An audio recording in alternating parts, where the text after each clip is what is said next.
Hi guys, welcome to Greedy About Books. I am Anjana, the Greedy Reader, and today I am going to talk to you about one book. This is a book which I loved the first time I read it, and later when I read it again, after coming to know about some more information, I was slightly uncomfortable with the way it was written. So the book is Bel Canto by Ann Patchett. And this has got rave reviews. This book has got fantastic reviews from a lot of people.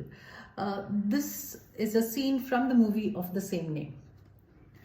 So like the name suggests, Bel Canto has a lot of references to opera in it. In fact, one of the main protagonists, Roxanne Coss, is an opera singer. So the basic story goes like this. The story is set in a Latin American country, which is always called the host country. The name of the country is never mentioned.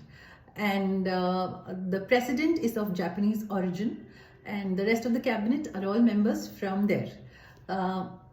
So they are looking for investments from different corporations. And one such company, one such corporation, huge multinational corporation, is owned, and the founder is Mr. Hosokawa. And no matter what the people from this country do, no matter what the government does, Mr. Hosokawa just refuses to come for talks because he's not interested. And then they realize that he loves opera, and one of his favorite singers is Roxanne Coss. So to celebrate Mr. Hosokawa's birthday, this Latin American country, the government decides to throw a party in his honor at the vice president's house. And they invite Mr. Hosokawa. Initially, he does not want to come. But later he realizes that Roxanne Coss will be performing there. So he has no qualms about coming there. And he is very clear that he's not going to do any investment there. He's only coming for the singer. He loves her singing. There's nothing more to it, okay? He's totally in love with her craft and how she sings, and her technique, and the beauty in what she is singing. So it's the night of the party. The president is supposed to come. And there are representatives from different countries who want to meet Mr. Hosokawa. There are ambassadors, then there are important officials. So all of them are there. Mr. Hosokawa is there, Roxanne Coss is performing, the vice president of the country is the host. It's in his official bungalow. And 15 minutes, 20 minutes into the performance, they come to know that the president will not be coming. And the reason is that the president wants to see his favorite soap opera. Soap opera, not opera, soap opera. So that is the reason why the president refuses to come for the party. Though he does not say that. The official reason is that he's caught up in something else. So the party goes on, and as soon as Roxanne Coss finishes performing, there's pin drop silence and the lights go off. So initially the guests think that it's a part of the performance, but it is a takeover.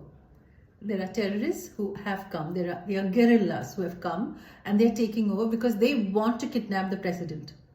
But when they come there and they realize that the president is not there, they have no idea what to do. They've got there's 100+ hostages with them, and they have no clue how they're going to move forward. So initially there is all the confusion that happens of when you're thrust into a situation when you where it is everything is chaotic and dynamic, and everything is changing. So all the guests, then Roxanne Coss, then there is Jen Watanabe, who is the translator. And Jen is a polyglot. He knows many languages. So Jen is there. Then there is Simon, who is a French diplomat. I think he's a French ambassador. And his wife Edith. Then there are so many other guests there.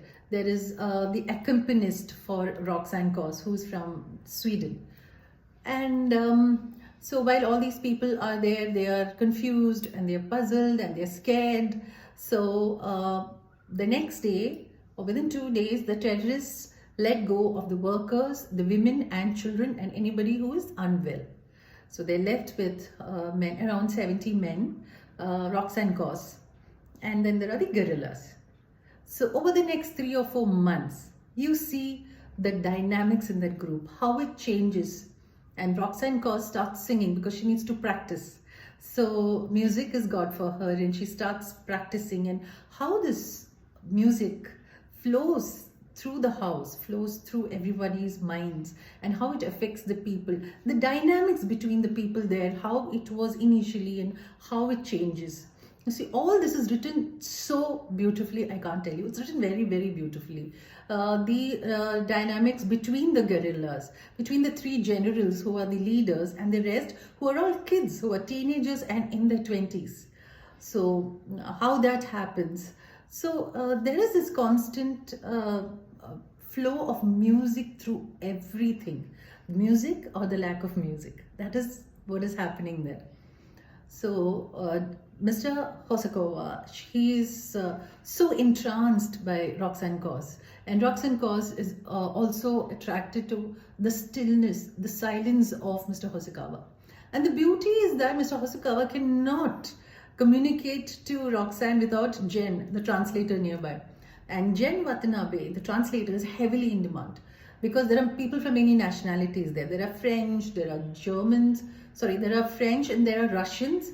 Then the guerrillas speak a different kind of Spanish, which has got a lot of quechua mixed in it. So that language, Spanish, to be translated into Spanish. So Jen Watanabe is like highly in demand. That is how the story proceeds. And you see a kind of innocence among these guerrillas, among these children. The teenagers are in their 20s. So there is a kind of naivety to them, yet they are battle-hardened soldiers. The guests, the hostages are all people who have accomplished something in life, but they realize that there is so much more to them than what they had thought. Who they truly are in the absence of everything that defines them, in the absence of all labels that are there in their lives. Who are they? And how do they deal with this completely bizarre set of circumstances? So all this happens, and it's, like I said, it is written very, very lyrically and beautifully. And there is a Red Cross peacekeeper who comes, who tries to act as a negotiator, the official negotiator. So this is how the story proceeds, and you almost feel as if you are in a suspended state of animation. You are in a completely different world. The hostages feel that they're in a completely different world. They are removed from their reality, and they are suspended in one particular space in which everything is different. Their lives are all new. So how they navigate that, their interactions with the generals, and what they discover about the guerrillas, and they realize that one of them can sing beautifully. And then there is a natural, logical conclusion which happens. And there is an epilogue which I was thoroughly disappointed with. So that is the story. Very, very, very lovely. Very lovely, very beautifully written. And I loved it the first time I read it. But later, I came to know that this was actually based on a hostage crisis in Peru, in Lima. And it was called the Lima crisis, in which guerrillas stormed into a party which was taking place in the vice president's house, hoping to kidnap the president. And the president, Mr. Fujimori, was not there at that party. So the guerrillas or the terrorists, they captured the rest of the people there, and they let half of them go, exactly like it is in the book. And how that siege, there is a siege that happens because the government does not give in to their demands. And I think around 3 to 4 months this lasted. And in the end, the government used the military to take action. And they stormed the building, and all the terrorists were killed. And some of them were killed mercilessly. And even though some of them surrendered, they were shot. So there were accusations of human rights violations in this regard. The mother of one of the guerrillas approached the court to punish and sentence the people in charge of this operation, military operation, including the president. So they were not punished, they were not sentenced because they were considered national heroes. But it's slightly sad when you think about the other side of it, about the terrorists who had certain aspirations and who were for the people. So, who were trying to free, who were trying to bring some kind of relief to their people. So that played on my mind. After I read about that, I was very disturbed by the fact that, this whole hostage crisis situation, which would have been quite dire and quite scary, was treated in this very light manner. There's some magical realism kind of thing happening. So it was treated in this manner, and there's opera, and the hostages are calm and they're mingling among each other, and the terrorists and the hostages have a beautiful chemistry going on between them. They seamlessly seem to move into the new life. So when I realized this was based on a real incident, I started questioning all these. See, of course, the writer has a certain creative liberty to take scenarios and turn it into something that is in their vision, to bring in characters whom they feel would give a completely new dimension to a particular event that is there.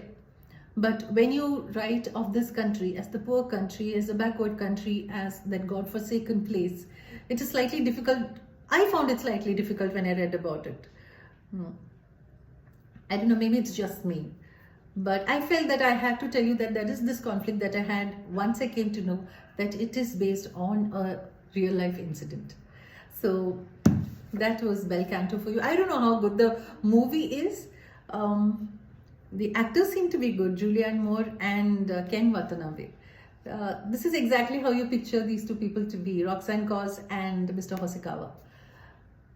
So if you want to know more about this book, if you want to read about music and how it fills the life of people and how it affects people, written in the most lyrical manner, you should read Bel Canto by Ann Patchett. And think about it, think about what I've told you, think about the Lima crisis when you are reading this book. And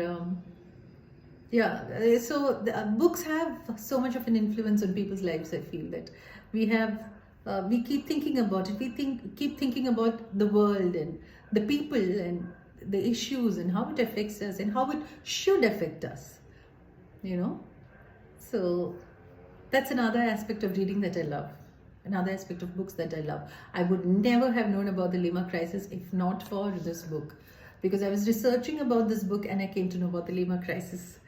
So that is Bel Canto for you, Bel Canto by Ann Patchett. If you're in the mood for something to do, something along these lines, it's a beautiful read, okay? You'll feel very nice while reading it. There's a bit of romance happening there, different quirks from different characters. There's a father, there's a priest who is a hostage and he is allowed to go, but he refuses because he wants to stay back and do whatever he can. And how the guerrillas, they look at everything in that vice president's house with wonder, because they have never seen anything like it. They never even thought that things like that were possible. So it is written well, there's no doubt about it. Ann Patchett is a brilliant writer.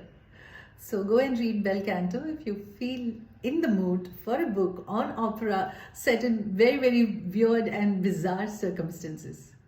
And that's all for today. Keep reading. Until we meet again for the next video. Bye-bye.